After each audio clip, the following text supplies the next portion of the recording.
Bon, on ne perd pas nos bonnes habitudes, on va commencer par prier. Au nom du Père, du Fils et du Saint-Esprit. Amen. Seigneur, je te rends grâce pour ta présence qui ne nous fait jamais défaut. Parce que tu es là, vraiment là, avec nous et en nous. Sois béni, Seigneur. Sois béni, Seigneur. Seigneur, je te rends grâce pour nos frères et sœurs ici qui ont soif de toi, qui veulent mieux te connaître et vivre avec toi. Sois béni et bénis-les, Seigneur. Seigneur, nous te demandons de venir toucher nos intelligences, nos cœurs, notre tête, pour qu'il n'y ait aucun barrage pour entendre ce que tu veux nous dire. Viens, nous te les offrons, Seigneur, viens nous libérer, que nous puissions décoller avec toi pour aller au ciel. Oui, Seigneur, nous te donnons toute liberté pour agir en nous. Viens prendre peut-être toute fatigue pour ceux qui sont dans cet état-là, toute souffrance, toute maladie, tout souci. Viens nous dégager de tout. Viens, Esprit de sainteté, viens, Esprit de lumière, viens, Esprit de feu, viens nous embraser.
Ensuite, l'Esprit Saint et les charismes.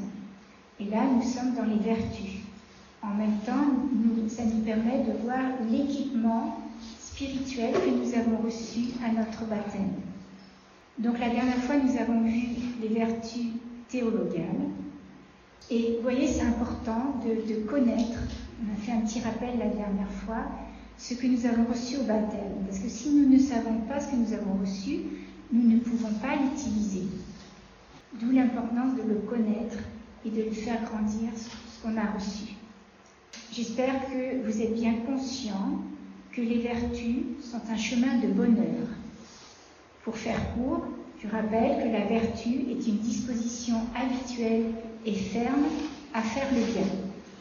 Donc il y a 2 sortes de vertus, il y en a 7 en tout, il y a 3 théologales et 4 cardinales. La dernière fois, donc, nous avons vu les 3 vertus théologales. J'espère que l'exposé et que vous avez pu reprendre les questions que l'Esprit Saint et moi vous ont posées pour mieux vous aider à voir clair en vous. Et j'espère qu'avec l'aide de l'Esprit Saint, bien sûr, vous avez discerné quelles vertus il vous appelle à développer en ce moment et que vous avez mis en place des moyens pour agrandir toujours plus l'ouverture de notre cœur au Seigneur et donc à nos frères. Je rappelle rapidement que les vertus théologales disposent les chrétiens à vivre en relation avec la Sainte Trinité. Donc ces vertus théologales ont Dieu pour origine, pour motif et pour objet. Dieu, connu par la foi, espéré et aimé pour lui-même. Donc par la foi, nous croyons en Dieu et nous croyons tout ce qu'il nous a révélé et que la Sainte Église nous propose à croire. Par l'espérance, nous désirons et attendons de Dieu avec une ferme confiance la vie éternelle et les grâces pour la mériter. Et enfin, par la charité, nous aimons Dieu par-dessus toutes choses et notre prochain comme nous-mêmes, pour l'amour de Dieu. La vertu de la charité est le lien de la perfection et la forme de toutes les vertus. C'est ce que nous dit le catéchisme de l'Église catholique au paragraphe 1840 et suivant.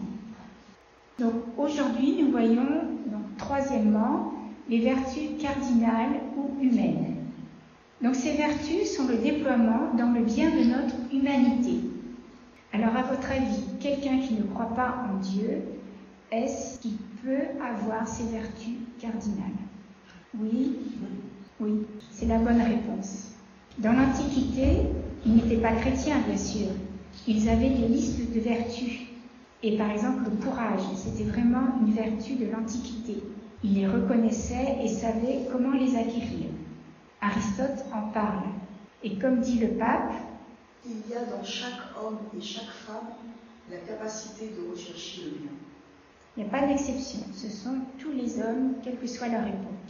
Alors nous, chrétiens, qu'est-ce que ça nous apporte en plus? Nous, chrétiens, nous voulons vivre de la vie de la grâce selon l'Esprit Saint. Nous sommes appelés à vivre les vertus, mais dans le Seigneur. C'est-à-dire quand on se bat pour vivre notre vie dans la vérité, pour grandir dans le bien, on le fait avec l'aide de Dieu. On n'est pas tout seul. Et c'est ainsi que cela donne à ces vertus de nouvelles dimensions, à la mesure, si on peut dire, d'une plus haute et divine finalité. Et ces vertus permettent aux chrétiens d'aller plus loin et plus lucidement en direction vers Dieu. Par exemple, si on demande la force de Dieu pour poser des actes, le Seigneur va nous le donner. On va approfondir cela tout à l'heure. Mais ce qu'il faut savoir, ce que vous savez, c'est par exemple quand on n'y arrive pas ou quand on fait le contraire, eh bien nous avons cette grande grâce de pouvoir aller au sacrement de la confession pour recevoir, après avoir donné au Seigneur tous nos péchés d'un cœur contrit, eh bien on reçoit une douche de miséricorde et on reçoit les grâces dont nous avons besoin. Puis on redemande la force de Dieu et saint Thomas d'Aquin nous dit: la vie morale est de déraciner les mauvaises herbes. Que se passe-t-il après? Elles repoussent. Donc, il faut les arracher encore, etc. Mais à force de les arracher, elles repoussent plus petites et finiront par ne plus repousser. Cela prend du temps. À chaque fois qu'elles repoussent, on se confesse. Alors, on pourrait se poser une question. Pourquoi Dieu ne nous a pas créés directement vertueux? Parce que Dieu ne fait pas tout. Et saint Augustin nous dit: Dieu qui t'a créé sans toi ne te sauvera pas sans toi. Dieu ne fait jamais tout seul. Il veut toujours notre collaboration. Et pour notre salut, il veut que l'on coopère. Ce qui veut dire, écoutez bien, si vous attendez que les vertus grandissent toutes seules, cela ne va pas arriver. C'est ce qu'on a vu la dernière fois. Il faut travailler avec l'aide du Seigneur. Alors sachons, dans notre voyage pour aller vers Dieu, pour aller vers le ciel, le chrétien, on va le comparer à un bateau. Il y a des instruments de navigation. Cela correspond aux 3 vertus théologales. Et il y a des rames, ça correspond aux vertus cardinales. Alors, pour faire avancer le bateau, bien sûr, il faut déployer son activité en ramant. Mais on peut aussi hisser les voiles en les disposant à recevoir le vent de l'esprit. Donc à ce moment-là, le bateau file à grand nœud vers le ciel. Alors, voyons maintenant la définition des vertus cardinales. Les vertus humaines sont des attitudes fermes, des dispositions stables, des perfections habituelles de l'intelligence et de la volonté qui règlent nos actes, ordonnent nos passions et guident notre conduite selon la raison et la foi. Elles procurent facilité, maîtrise et joie pour mener une vie moralement bonne. Elles sont humainement acquises, elles sont les fruits et les germes des actes moralement bons. Elles disposent toutes les puissances de l'être humain à communier à l'amour divin. Donc vous pouvez reprendre cette définition dans le catéchisme de l'Église catholique, le paragraphe 1804. Et je vous invite à découvrir aussi les paragraphes suivants. Alors, je vous ai dit, donc dans les vertus cardinales, il y a 4 vertus. Il faut bien comprendre qu'elles conditionnent l'épanouissement de l'homme bon. Et les Grecs les disaient cardinales parce qu'elles sont comme les gonds d'une porte et les axes d'une vie morale équilibrée. Donc, quelles sont ces 4 vertus? La force, la prudence, la tempérance et la justice. Donc, nous allons voir en détail ces vertus. Commençons par la vertu de prudence. Alors, la prudence, c'est une vertu cardinale essentielle qui guide nos décisions et actions. Vous comprenez l'importance. Elles sont souvent définies comme une capacité à discerner dans chaque situation le bien à accomplir et les moyens appropriés pour y parvenir. Alors, elles ne se confondent pas du tout avec la peur, l'hésitation, la timidité, la duplicité, mais elle est plutôt sagesse et réflexion avant d'agir. Alors, le psaume 14, verset 25, nous dit « L'homme avisé surveille ses pas. » Et dans la tradition philosophique, notamment chez Aristote et saint Thomas d'Aquin, la prudence est considérée comme la reine des vertus, parce qu'elle oriente les autres vertus dans la recherche du bien. Et Aristote nous dit « La prudence et sagesse dans l'ordre pratique. » Donc vous voyez l'importance de développer cette vertu de prudence. Alors la prudence implique 3 étapes principales. Premièrement, la délibération, c'est-à-dire on examine attentivement les différentes options et conséquences. Deuxièmement, après, le jugement. On décide ce qui est le mieux à faire dans cette situation donnée. Et troisièmement, l'action. On met en œuvre la décision avec les résolutions. Cette vertu de prudence demande de l'humilité pour reconnaître ses propres limites et écouter les conseils avisés, mais aussi du courage pour agir une fois la décision prise. Elle évite bien des maux causés par l'ignorance, la précipitation, la procrastination, c'est-à-dire tendance à remettre au lendemain, à ajourner ou à temporiser. Elle évite aussi la témérité ou encore l'orgueil. La personne prudente a l'humilité d'attendre les bonnes conditions afin de ne pas se retrouver le bec dans l'eau. Développer la prudence aide à mieux gérer les situations complexes et à éviter les erreurs impulsives ou irréfléchies. Elle guide l'intelligence et la volonté pour prendre des décisions éclairées et appropriées.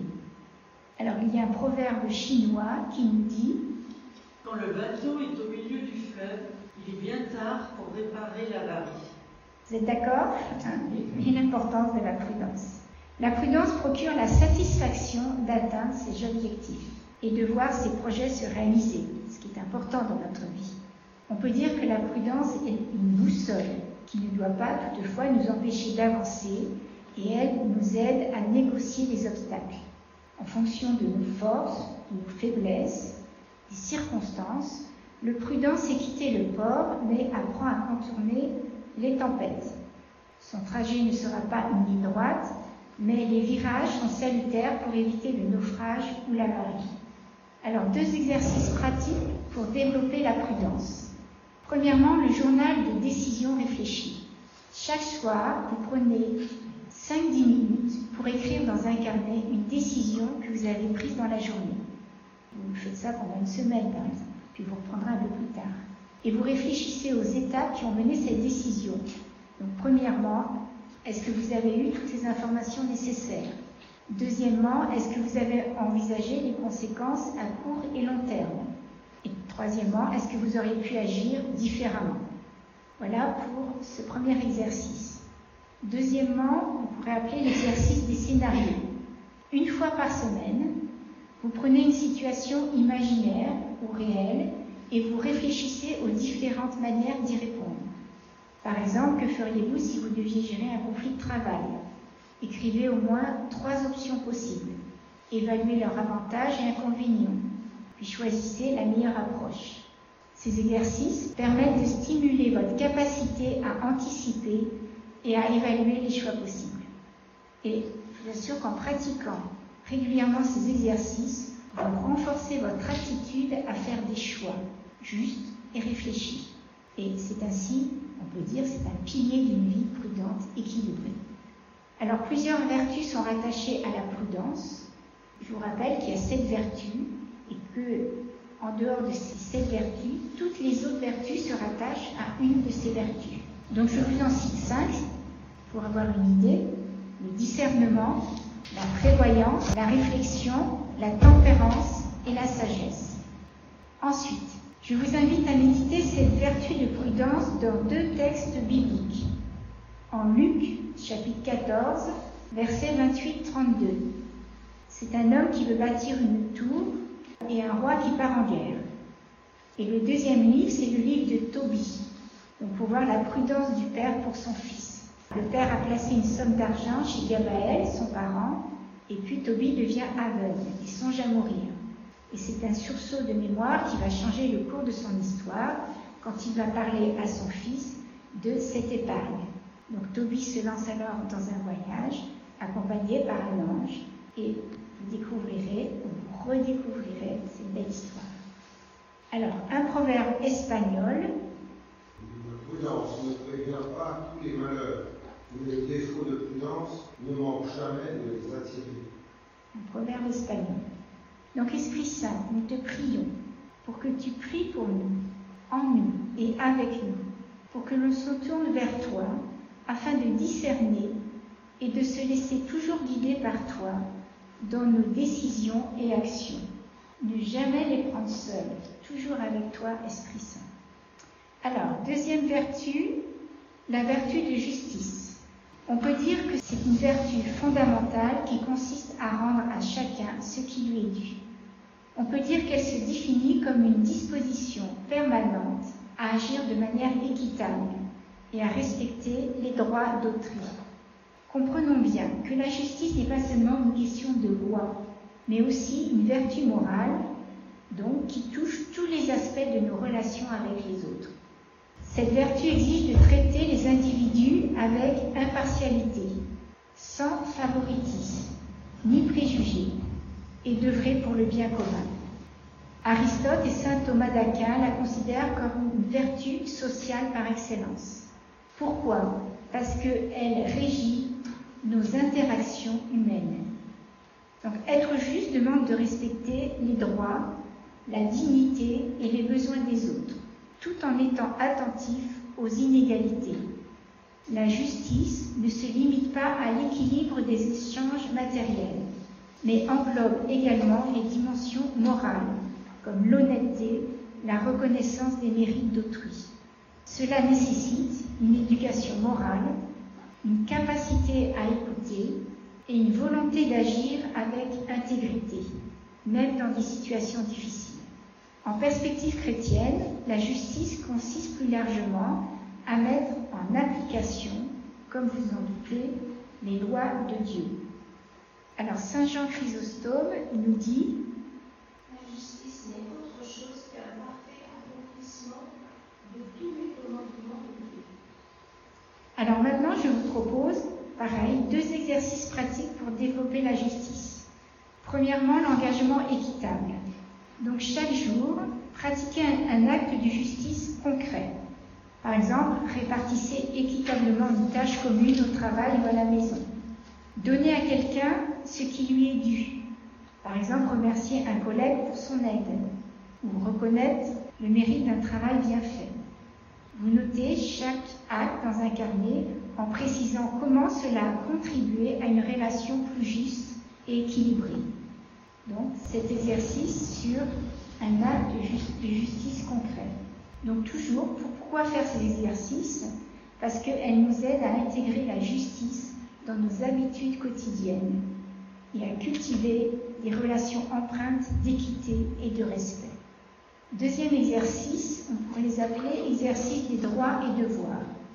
Une fois par semaine, vous identifiez une situation dans votre vie où vous interagissez avec une autre personne ou une institution, exemple, collègue, famille ou administration. Et vous vous demandez quels sont mes droits dans cette situation, quels sont mes devoirs envers l'autre personne ou l'entité. Ensuite, vous réfléchissez à la manière dont vous pouvez mieux respecter ces droits et devoirs pour agir avec justice. Donc, pour résumer un petit peu, la justice consiste à rendre à chacun ce qui lui est dû, en respectant ses droits et en promouvant l'équité dans les relations humaines. Donc, plusieurs autres vertus lui sont rattachées. En voici 5. L'équité, l'honnêteté, le respect, la gratitude et la loyauté. Alors, je vous invite aussi à méditer 2 textes bibliques. Le premier, c'est le premier livre des rois, au chapitre 3, versets 26 à 28. C'est l'histoire de 2 prostituées qui se disent mères d'un même garçon et viennent devant le roi pour qu'il fasse la vérité. Quelle est la véritable mère? Et Néhémie, chapitre 5. Donc Néhémie est l'un des artisans de la reconstitution de Jérusalem après l'exil. Inspiré par les paroles du prophète Agé et soutenu par le prophète Esdras, il coordonne de nombreux travaux. Mais une question de justice sociale se pose bientôt. Parmi le peuple, certains doivent vendre leurs propriétés, voire même réduire leurs enfants en esclavage pour avoir de quoi vivre. Ce scandale est pris en charge par Néhémie qui propose, je vous laisse voir la suite dans votre Bible. Alors, un proverbe oriental. Faites justice aux autres afin qu'on vous la fasse à vous-même. Ça va? Alors, j'en profite pour vous rappeler, comme on a déjà vu ce que saint Thomas d'Aquin dit, que la grâce ne détruit pas la nature humaine. Au contraire, elle la perfectionne. Alors, on continue avec la vertu de force et je l'ai plus développée parce que nous avons tous à utiliser les vertus, mais celle-là, voilà. Alors, la vertu de force, eh bien, ça n'a rien à voir avec la musculation d'un homme très musclé. Et pour la petite histoire, j'ai eu la grâce de pouvoir aller passer 2-3 jours au Mont-Saint-Michel. Et vous savez que tout en haut de l'église, il y a une représentation de la statue. Et moi, je m'imaginais Saint-Michel-Archange, justement, avec la stature d'un homme musclé et tout ça. Et quand je l'ai vu, c'est plutôt la stature d'une femme svelte. Alors, sur le coup, j'étais un peu déçue. Et après, j'ai dit, mais non, c'est bien le contraire, parce qu'on voit bien que c'est pas une force humaine, mais la force... C'est parce qu'il est petit que Dieu fait de grandes choses. Ben oui, on voit bien, hein. Avec certains saints comme Sainte Bernadette, Sainte Thérèse, etc. Donc, la vertu de force, il s'agit du courage. Courageux mais pas téméraire. Ce proverbe exprime parfaitement la vertu qui tient un juste milieu entre l'excès qui nous expose inutilement au danger, la témérité, et les défauts qui nous paralysent, la peur. La vertu de force a 2 dimensions principales. Affronter les difficultés et persévérer dans les difficultés. Alors je vais développer 3 parties. Premièrement, pourquoi avons-nous besoin du courage ou de la force dans notre vie quotidienne? Deuxièmement, comment affronter les difficultés? Et troisièmement, comment persévérer dans les difficultés? Donc, premièrement, pourquoi avons-nous besoin du courage ou de la force dans notre vie quotidienne? Je pense que vous allez être d'accord avec moi quand je dis qu'on ne peut pas se passer de courage dans notre vie quotidienne. J'ai jamais rencontré quelqu'un qui me dit « j'ai pas besoin de force et de force de Dieu ». Pourquoi? Parce qu'en permanence, nous devons affronter des obstacles, des difficultés qui nous empêchent d'atteindre les buts que nous nous sommes fixés, ou ce que nous avons à faire. Et ces obstacles, on peut dire que sont de tous ordres. Tous les jours, nous faisons l'expérience que rien ne se fait facilement, qu'il nous faut lutter, qu'il nous faut combattre. Et c'est à cela que va nous servir la vertu de force. La vertu de force n'est pas seulement pour la force des martyrs. On en a besoin dans notre quotidien. Alors Winston Churchill nous dit « Le succès n'est pas une fin, l'échec n'est pas définitif, c'est le courage de continuer qui en importe. » Vous êtes d'accord? Oui. Alors, voyons quels sont les ennemis à combattre. Je vais vous en citer 4. Bien sûr, cette liste n'est pas exhaustive. Il y en a d'autres. Premièrement, peur dans notre cœur. Peut-être il y a des peurs auxquelles on ne se rend pas compte. Il peut y en avoir beaucoup, parce qu'elles sont de nature très diverse. Alors, je vous en énumère quelques-unes. Il peut y avoir la peur du regard des autres, la peur d'échouer, peur de ne pas être capable, peur qu'on se moque de moi, peur de ne pas être accepté tel que je suis, peur de ne pas être aimé, etc. Et ces peurs nous paralysent, elles nous empêchent d'agir, et elles sont très utilisées par notre ennemi, le diable, pour nous décourager. Et la vertu de force va nous permettre de combattre nos peurs. Et c'est le travail de l'Esprit Saint, avec notre collaboration, bien sûr, qui libère les peurs de notre cœur. Et j'aime à dire que quand l'Esprit Saint est en action, eh bien les peurs ne sont pas là. Donc il faut bien comprendre que l'homme fort, la femme forte, ce n'est pas celui ou celle qui n'a pas peur, mais c'est celui ou celle qui ne se laisse pas arrêter par ses peurs, qui va dominer ses peurs et qui va agir malgré ses peurs, toujours avec le Seigneur. Deuxième ennemi, la paresse. La paresse, c'est cette espèce de pesanteur qui nous empêche d'agir. Mais ce n'est pas seulement ne pas faire ce que nous avons à faire, c'est aussi faire ce qui nous plaît, au lieu de faire ce que nous devons faire. Plus souvent qu'on ne croit, nous faisons ce qui nous plaît ou ce qui nous intéresse. Et ce que nous devons faire, on peut dire par exemple notre devoir d'État, nous le laissons de côté. Ça, c'est une forme de paresse. Troisièmement, la fuite. Alors, il y a beaucoup de moments où, au lieu d'affronter ces difficultés, nous entrons dans la fuite. Par exemple, nous allons développer des comportements de compensation dans certains domaines, qui peuvent devenir jusqu'à des addictions. Par exemple, on passe des heures sur Internet, alors que je devrais m'occuper de ma famille.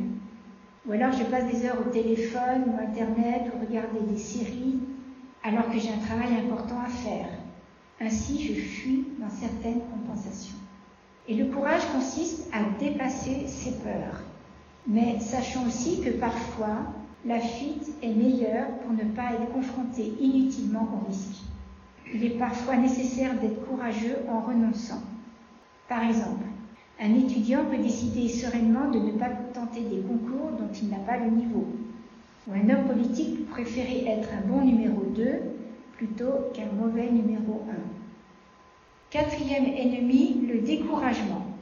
Parfois, nous tombons dans le découragement à cause de nos échecs ou parce que nous ne sentons plus de force. J'ai plus envie de rien faire. Je me laisse aller. Tout me semble une montagne. J'abandonne. Alors, la vertu de force va nous permettre d'affronter, de tenir bon face à ces ennemis, et ces petits ennemis quotidiens, j'ai envie de dire, mais qui ont une grande importance dans notre vie de tous les jours. Et je vous renvoie à l'histoire que je vous ai racontée la dernière fois avec le diable et sa clé la plus chère qui a été mise en vente. Donc nous avons vu premièrement pourquoi avons-nous besoin de courage et de force dans notre vie quotidienne. Deuxièmement, comment affronter ces difficultés. Donc quelques points. Premièrement, faire face à nos peurs, le contraire de la fuite. Le courage va être d'affronter, de faire face. L'homme courageux, c'est l'homme fiable, l'homme en qui on peut avoir confiance parce qu'il tient sa parole, il fait ce qu'il a à faire, il fait ce qu'il a promis, il fait ce qu'il a dit, même si c'est difficile ou pénible. Donc être courageux, comme je l'ai dit, ce n'est pas quelqu'un qui n'a pas peur, mais C'est quelqu'un qui ne va pas se laisser dominer par ses peurs. La peur peut être paralysante, mais ça peut être aussi une énergie pour réagir. Et c'est par la vertu de force que nous pouvons la transformer en énergie. Alors nous devons demander au Seigneur la force pour faire face à nos peurs. Par exemple, dans le livre de Daniel, au chapitre 10, nous trouvons « N'aie pas peur, homme aimé de Dieu, la paix soit avec toi, sois très fort. » Tandis qu'il parlait, je repris des forces et dis « Que mon Seigneur parle, car tu m'as rendu la force. » Voilà, de même, nous sommes invités à demander au Seigneur de nous donner cette force pour affronter notre quotidien. Autre exemple dans le livre des Juges. Le Seigneur appelle Gédéon. Gédéon va répondre à Dieu. Je ne peux pas combattre, je ne peux pas faire ce à quoi tu m'appelles à faire parce que mon clan est petit et je n'ai pas de force. Et le Seigneur va dire, Gédéon, vas-y avec la force qui est en toi. Donc le Seigneur va dire, Gédéon, vas-y avec la force qui est en toi, va sauver Israël du pouvoir de Madian, n'est-ce pas moi qui t'envoie? Il faut savoir que quand le Seigneur nous demande quelque chose, il nous donne toujours les grâces, donc la vertu de force pour le faire. On comprend que là, Gédéon réagisse comme ça, mais avec le Seigneur, c'est toujours sur un autre plan. Donc là, le Seigneur dit à Gédéon, je t'ai donné assez de force qui est en toi pour faire ce que tu as à faire, ce que je te demande de faire. Pour nous, il en est de même, en demandant au Seigneur la force pour combattre différents ennemis. Alors comment affronter les difficultés? Donc deuxièmement, être courageux, c'est prendre des risques, mais pas des risques excessifs ou inconsidérés. Ce serait de la témérité, c'est-à-dire ce serait pécher contre la vertu de prudence. Mais c'est prendre des bons risques, des risques calculés, des risques dans la foi, avec Jésus bien sûr. Prenons l'exemple de Pierre dans l'évangile de Matthieu, au moment où Jésus marche sur l'eau en s'approchant de la barque où les apôtres sont. Ils sont effrayés en voyant Jésus. À ce moment-là, Pierre prend la parole et dit « Seigneur, si c'est bien toi, ordonne-moi de venir vers toi sur les eaux. » C'est-à-dire, appelle-moi et fais-moi marcher sur les eaux. Je ne sais pas si vous êtes déjà retrouvé dans une tempête. Pierre, il est courageux déjà de passer le bord de la barque pour aller vers la tempête. Alors, viens Pierre, descends de la barque et se met à marcher sur les eaux. Donc Jésus lui dit, voilà, viens Pierre, descends de la barque et se met à marcher sur les eaux. Chose extraordinaire et incroyable. Mais il nous dit le texte. Voyant la force du vent, il eut peur et comme il commençait à enfoncer, il cria « Seigneur, sauve-moi !» Donc, remarquez bien le moment où Pierre prend peur. Parce qu'au lieu de regarder Jésus, il regarde le vent, il regarde la mer. Et du coup, il panique. Et nous avons aussi tendance à faire cela. On reste fixé sur les difficultés ou nos peurs. Alors, Pierre crie vers Jésus, « Seigneur, sauve-moi !» Et le texte nous dit, aussitôt, Jésus étendit la main et le saisit en lui disant, « Homme de peu de foi, pourquoi as-tu douté ?» Donc, aussitôt que Pierre appelle, Jésus l'attrape, comme si Jésus était à côté, il lui prend tout de suite la main. Donc, pour nous, nous n'avons rien à craindre si nous faisons appel à Dieu. Ainsi, on peut en conclure aussi qu'affronter les difficultés va être de prendre des risques pour le Seigneur, mais avec le Seigneur. Alors, troisièmement, quelques petits exercices pratiques. Obtenir de petites victoires et les célébrer. Le courage ne s'acquiert pas, comme on peut le penser parfois, par des grandes actions, mais beaucoup plus par de petites victoires sur nous-mêmes, quotidiennement et humblement, remportées jour après jour.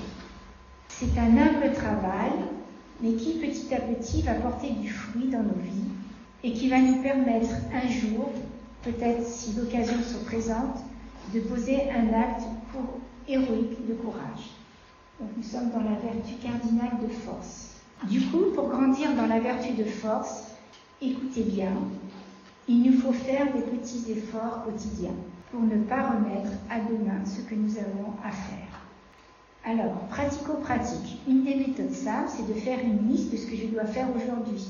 De commencer par une petite chose facile pour me lancer, pour me mettre en route, et ensuite de faire les choses de ma liste par ordre d'importance. Non pas en commençant par ce qui me plaît, mais en commençant par ce qui est important, ce que je dois faire, ce qui est dans mon devoir d'État, par exemple. Alors, on va peut-être faire une petite coupure en prenant le chant.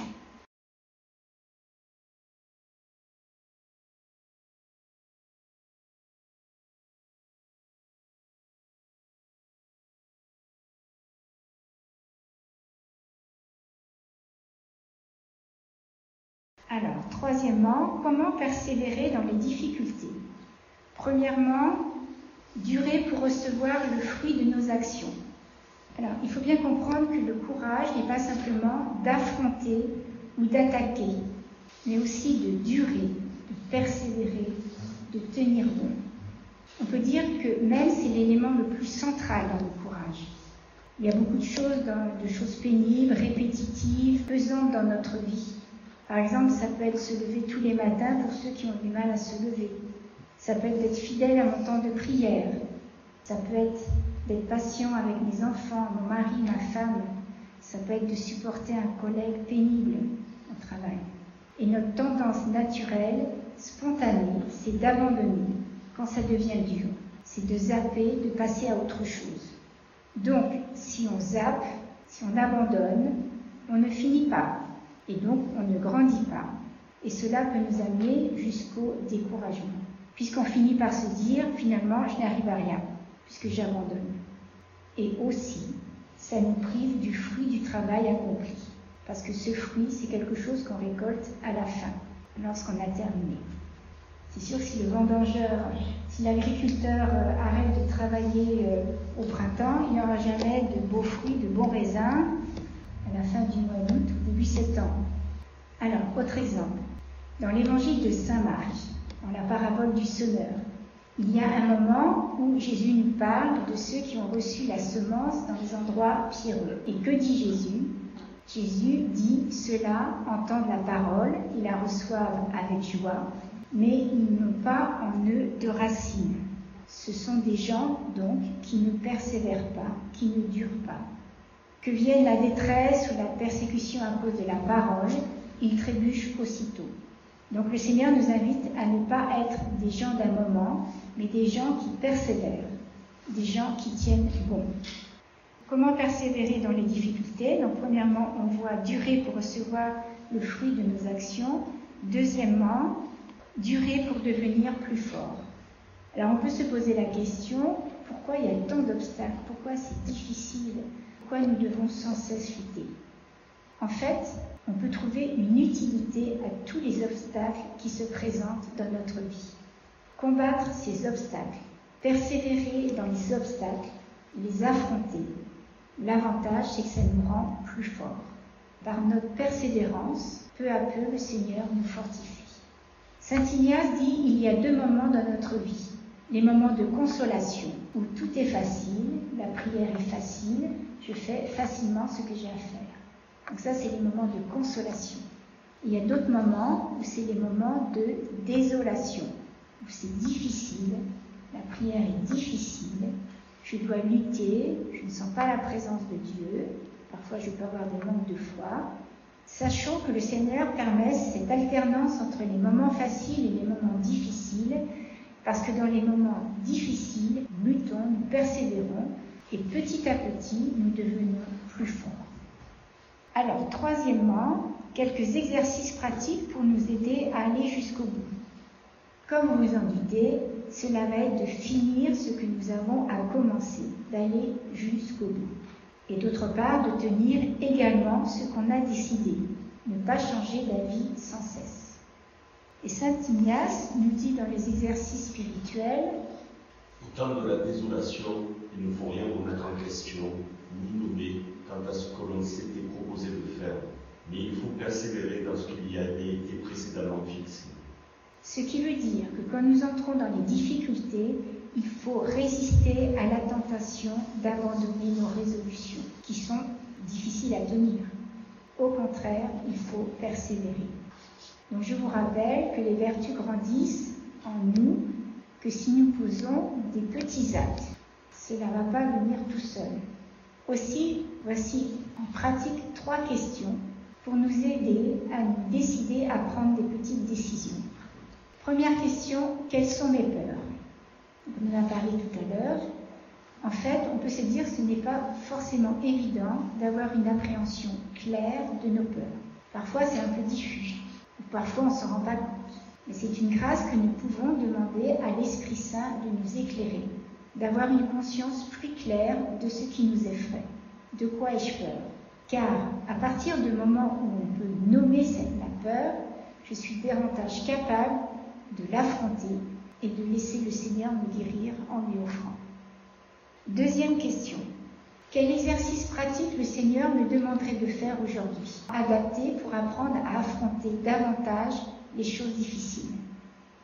Donc vous pouvez vous reporter au passage qui s'intitule « Comment obtenir de petites victoires » et vous dire quel serait le petit lieu où je peux lutter, où le Seigneur m'invite à affronter.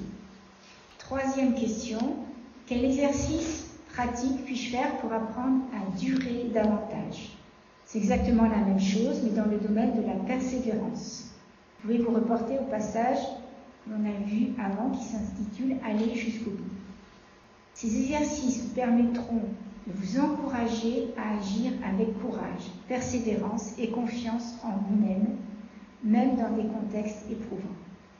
Alors la vertu de force, pour résumer, elle permet de persévérer dans la quête du bien malgré les obstacles, les peurs et les difficultés. Donc plusieurs vertus sont rattachées à cette vertu.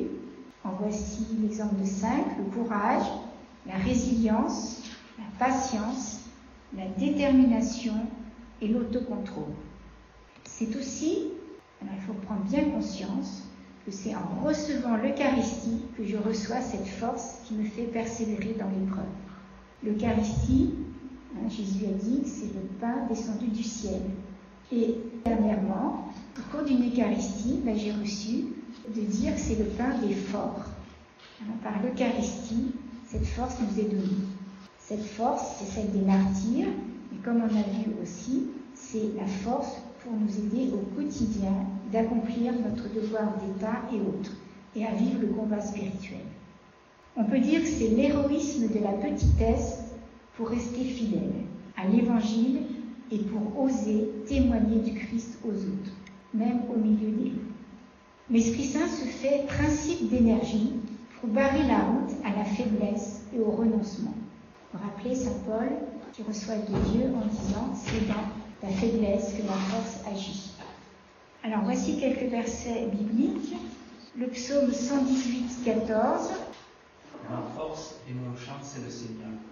Ma force et mon chant, c'est le Seigneur. Ensuite, en Jean, chapitre 16, verset 33. Dans le monde, vous aurez de l'affliction. Mais courage, moi, j'ai vaincu le monde. Et en Philippiens 4, 13.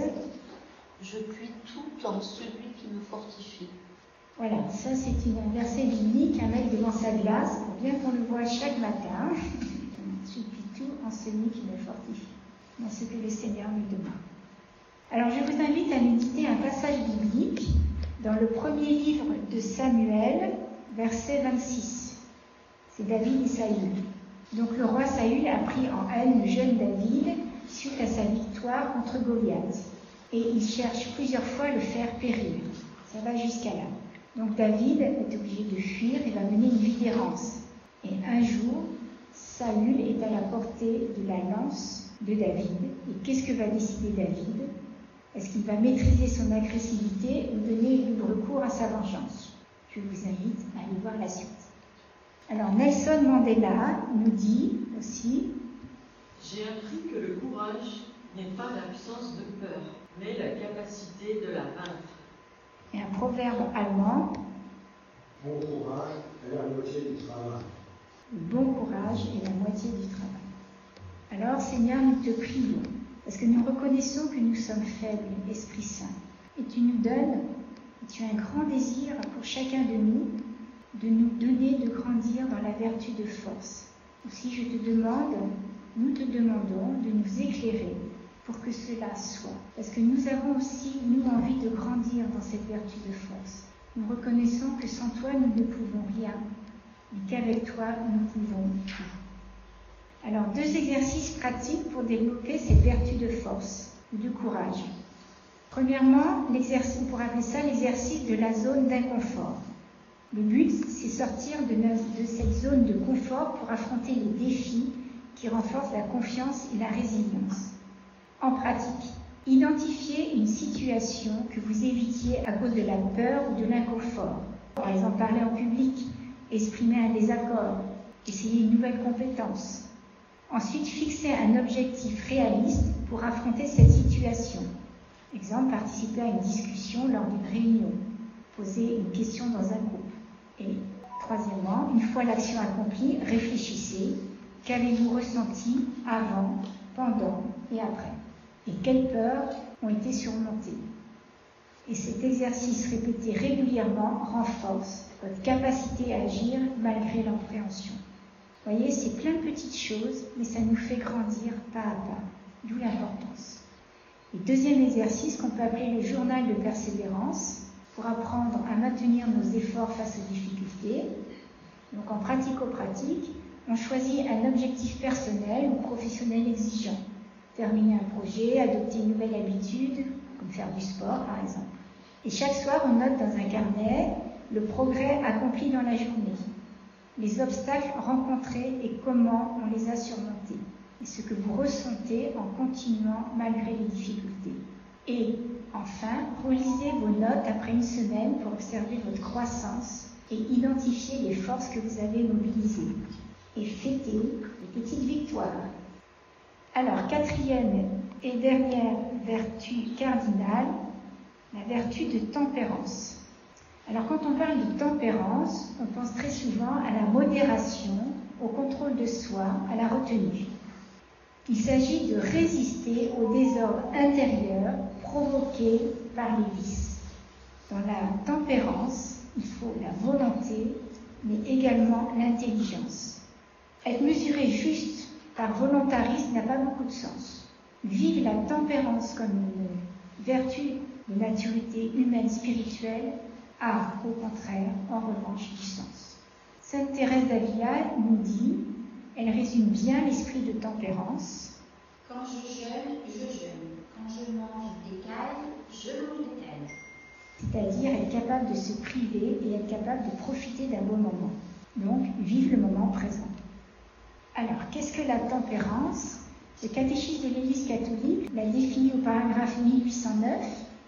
La tempérance est la vertu morale qui modère l'attrait des plaisirs et procure l'équilibre dans l'usage des biens créés. Elle assure la maîtrise de la volonté sur les instincts et maintient les désirs dans les limites de l'honnêteté. Alors, il faut bien que les choses soient claires. Le plaisir est une bonne chose, c'est une richesse même.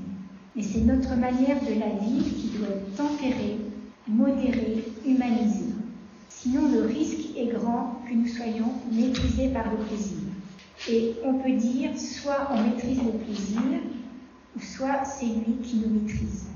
Alors, il y a une petite histoire qui est très claire. C'est l'histoire d'un paysan et d'un cavalier. Le paysan est en train de labourer son champ. Et un jour, il voit un cavalier lancé au trip-galop. Et ce cavalier a perdu les rênes, les étriers, et il est cramponné à la crinière de son cheval. Et le paysan l'appelle et lui crie « Où vas-tu si vite ?» Le cavalier lui répond « Je ne sais pas, demande à mon cheval. » Cette petite histoire nous montre le cas de l'homme qui est comme emporté par le plaisir ou par son affectivité dans une direction qu'il n'a pas choisie. La vertu de tempérance nous provoque à évangéliser notre instinct, notre nature, pour que nous soyons habités par des personnes, non pas par la voie matérielle, mais par l'Esprit de Dieu. Notre nature et notre culture nous invitent à combler la vie par des satisfactions relationnelles, par des possessions matérielles. La vie spirituelle nous rappelle la transcendance, l'élévation. Vous n'allez pas me dire le contraire quand je dis notre société occidentale, désorientée, cherche le bonheur dans l'avoir, le savoir et le pouvoir. Un chrétien est habité non par cela, mais par l'Esprit de Dieu. La vertu de tempérance commence justement par un travail ascétique intérieur. La maîtrise de soi commence par l'esprit. Il y a un passage évangélique qui nous éclaire à ce sujet, c'est la parabole du riche insensé en Luc chapitre 12, versets 16 à 21. C'est cet homme qui est riche grâce à son travail, ses récoltes, et il est honnête. Son problème est lié au fait qu'il remplit ses greniers, mais sa vie est vide. Et à la fin de la parabole, le Seigneur ne lui demande pas ce qu'il a, mais ce qu'il est. Et son être est creux et son cœur est sec. Alors soyons rassurés s'il y avait besoin. La tempérance nous inscrit dans la ligne d'une vie digne du Seigneur. Elle règle nos passions et nos désirs humains pour retrouver notre dignité d'enfant de Dieu appelé à la liberté. Alors concrètement, comment pouvons-nous vivre cette vertu dans un monde consumériste? Eh bien, il faut aller à contre-courant comme les saumons.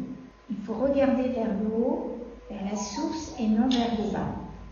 Alors, je redis parce que c'est important, je le dis autrement. Le chrétien n'est pas triste par défaut de plaisir. Il est joyeux de trouver son bonheur dans des plaisirs mesurés. Le christianisme n'est donc pas et n'est en rien l'ennemi du plaisir, mais une école pour apprendre à le goûter avec raison. Par ailleurs, tout le monde a entendu parler de la doctrine du jansénisme, pour qui tout plaisir était jugé coupable, et cette doctrine a été condamnée par le magistère de l'Église, car il est bon de savourer les dons de Dieu. Quand on aime le Seigneur, il est normal d'aimer les bonnes choses. C'est qu'il ne faut pas en abuser. Alors, saint Paul nous dit en Philippiens 4,12 « Je sais vivre de peu, je sais aussi être dans l'abondance.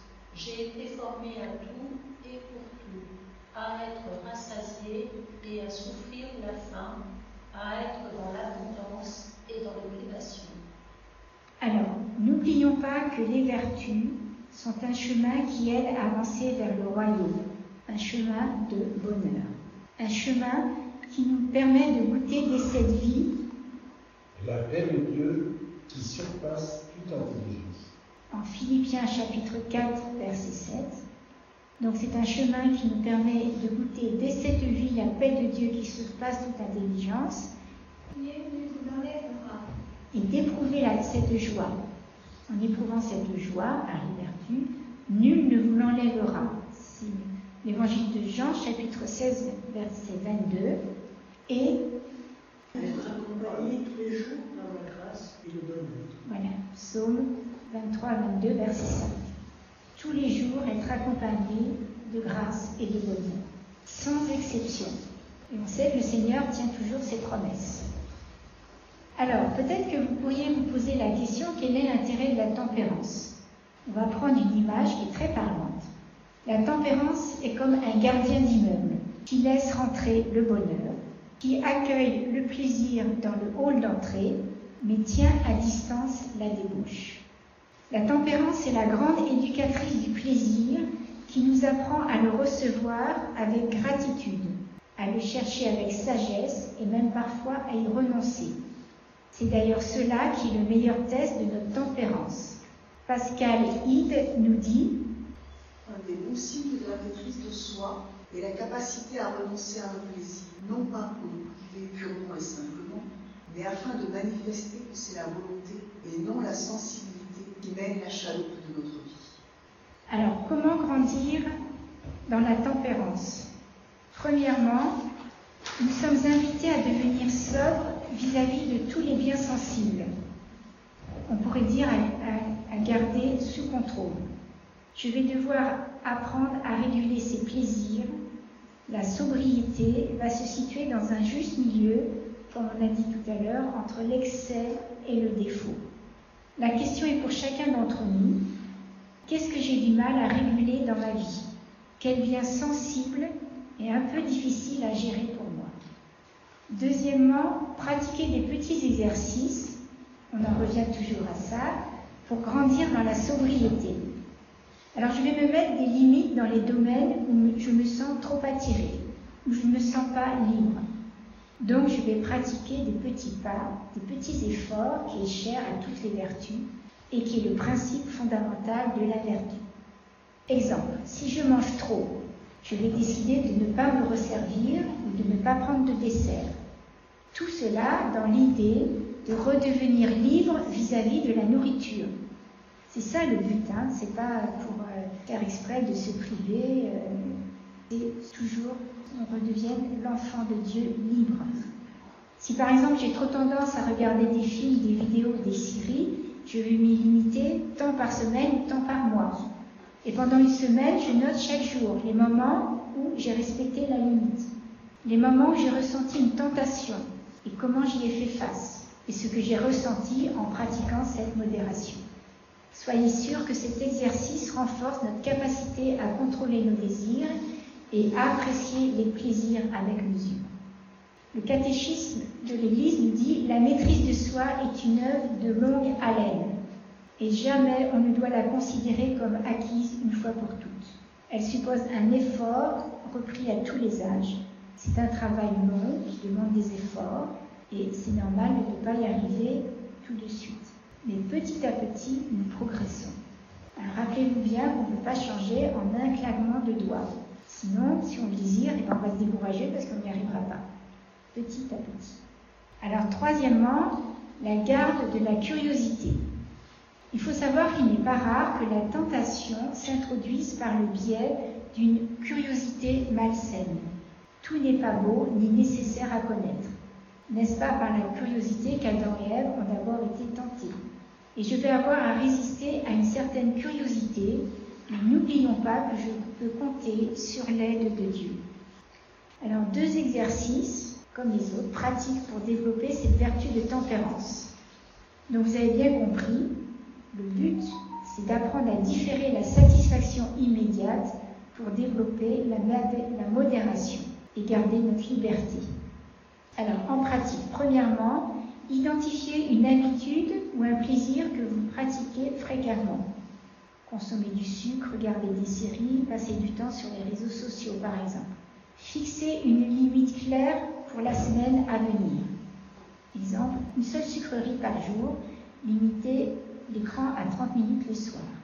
Pareil, pendant une semaine, on note chaque jour les moments où on a respecté la limite, les moments où on a ressenti une tentation et comment on y a fait face, ce que nous avons ressenti en pratiquant cette modération. Cet exercice, soyez sûrs, renforce notre capacité à contrôler nos désirs et à apprécier les plaisirs avec mesure. Deuxième exercice, de l'équilibre dans la routine quotidienne. Alors, en pratique, chaque matin, on planifie notre journée en équilibrant 3 aspects. Une tâche productive, un travail ou un projet, une activité de repos, une lecture, une méditation, une promenade, un plaisir mesuré, un bon repas, un loisir limité dans le temps. Et à la fin de la journée, on va évaluer si on a respecté cet équilibre et identifier ce qui pourrait être amélioré pour le lendemain. Et on répète l'exercice chaque jour pendant une semaine. Donc c'est vraiment des exercices pratico-pratiques. Vous voyez, comme je vous disais au début, cet enseignement, ce n'est pas simplement un enseignement intellectuel. Cela doit passer dans notre vie quotidienne spirituelle. Alors, pour résumer, on peut dire en quelques lignes, la tempérance consiste à modérer ses désirs et ses comportements en recherchant l'équilibre et l'harmonie dans les plaisirs de la vie. Elle aide à maintenir une maîtrise de soi et à éviter les excès. Alors voici 5 vertus rattachées à la tempérance, ce ne sont pas les seules. La modération, l'autocontrôle, la patience, la gratitude, la discrétion. Je vous invite à méditer la tempérance dans 2 textes de la Bible. Ce que dit saint Paul aux Philippiens, chapitre 3, versets 17 à 21, Je vous le laisse découvrir, je ne vous en dis pas plus.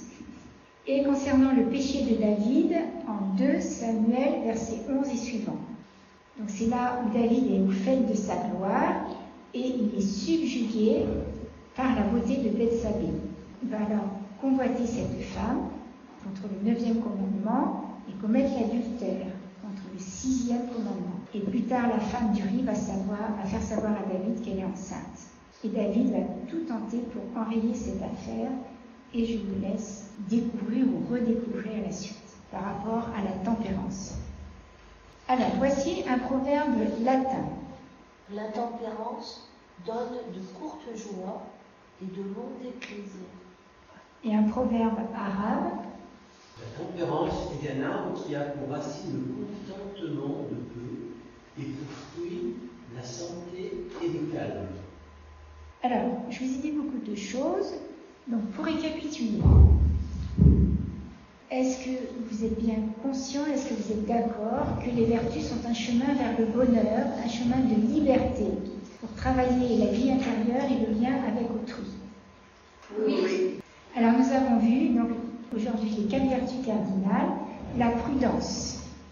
Alors, la prudence. Ce n'est pas la pruderie et la contention qui se réfugient dans l'irresponsabilité, mais la capacité d'adapter des moyens proportionnés aux fins poursuivies.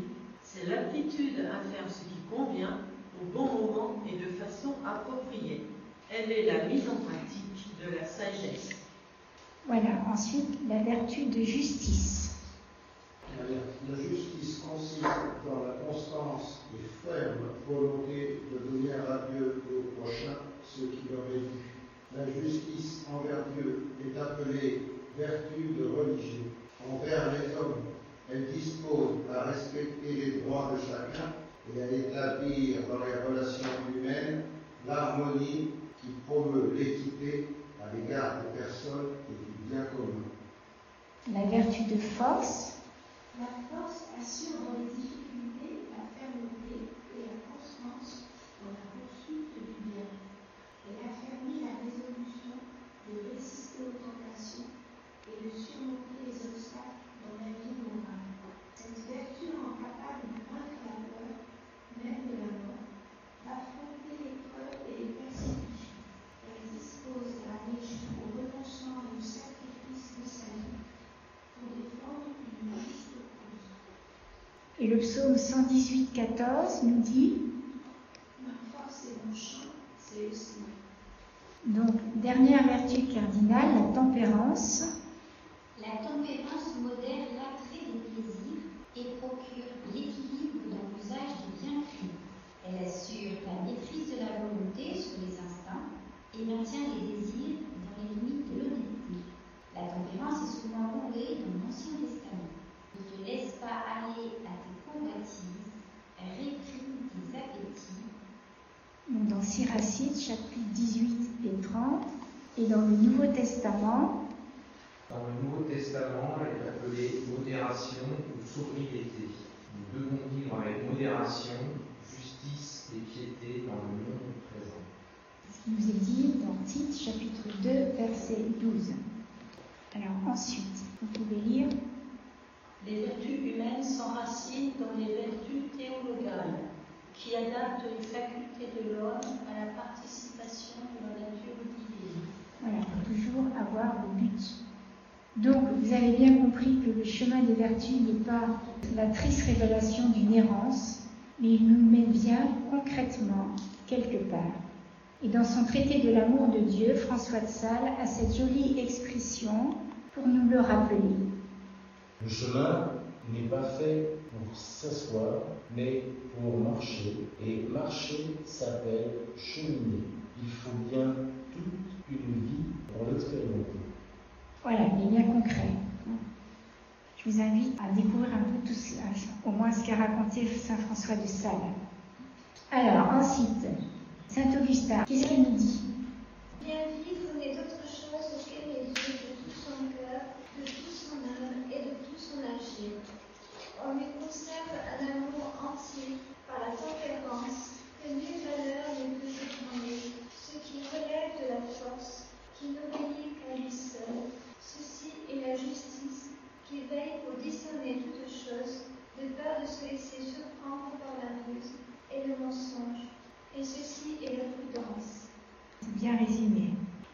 voici ce que nous dit Paul VI.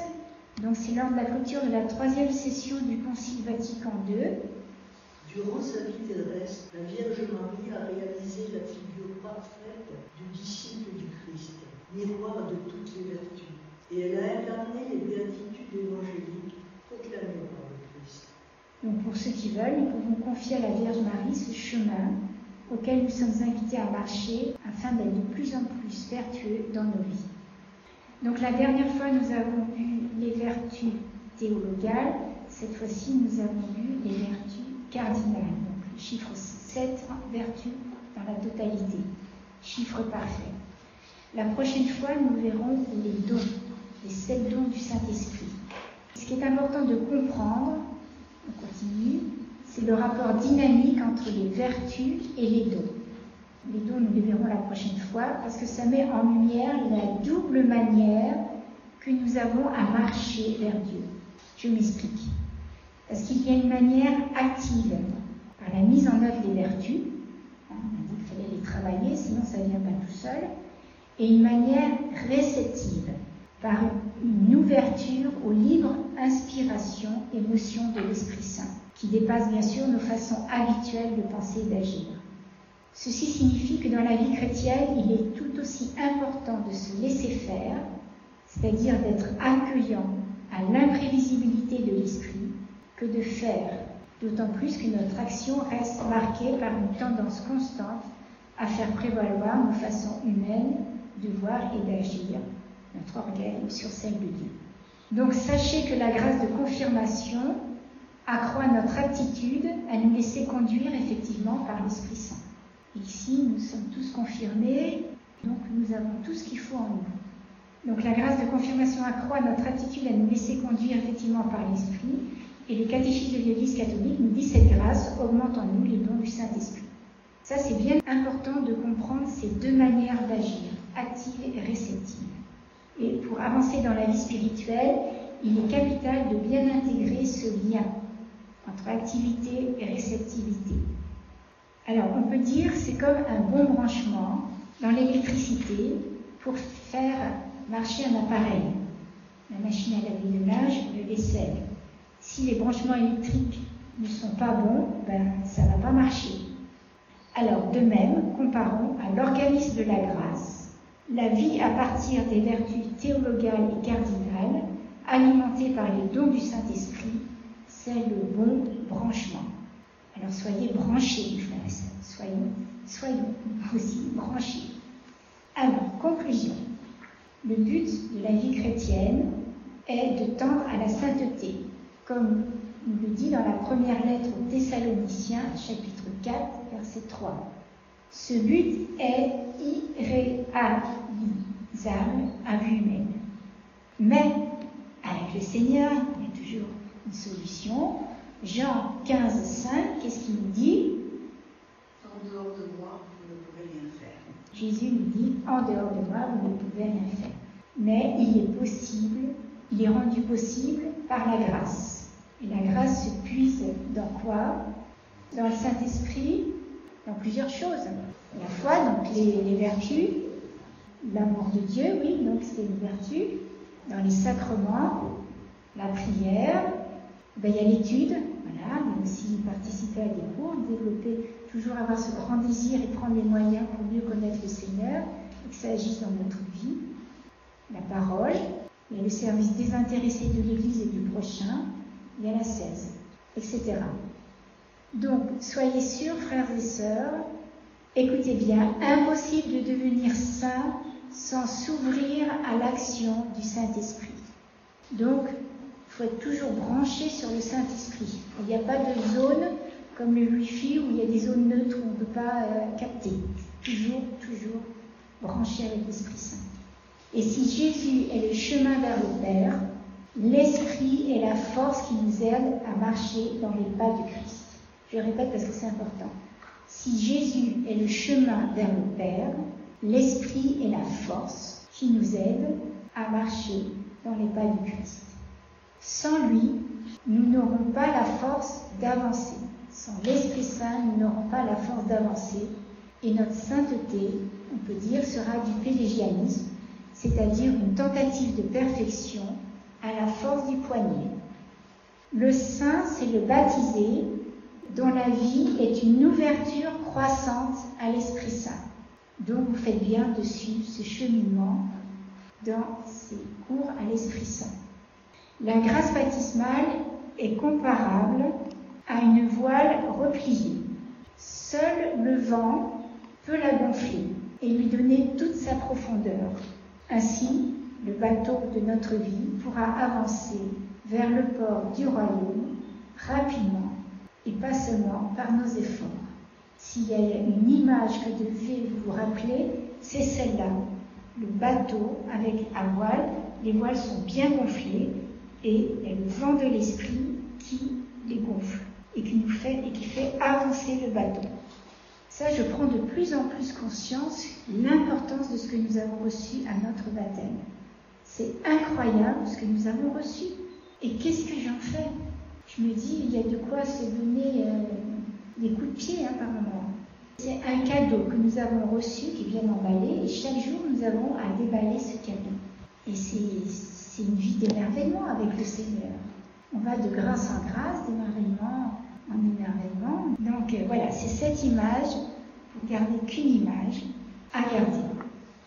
Alors, la prochaine fois, pour ceux qui veulent, je vous inviterai à choisir l'Esprit Saint comme coach. Et on fera une démarche pratico-pratique pour ceux qui veulent faire ce choix.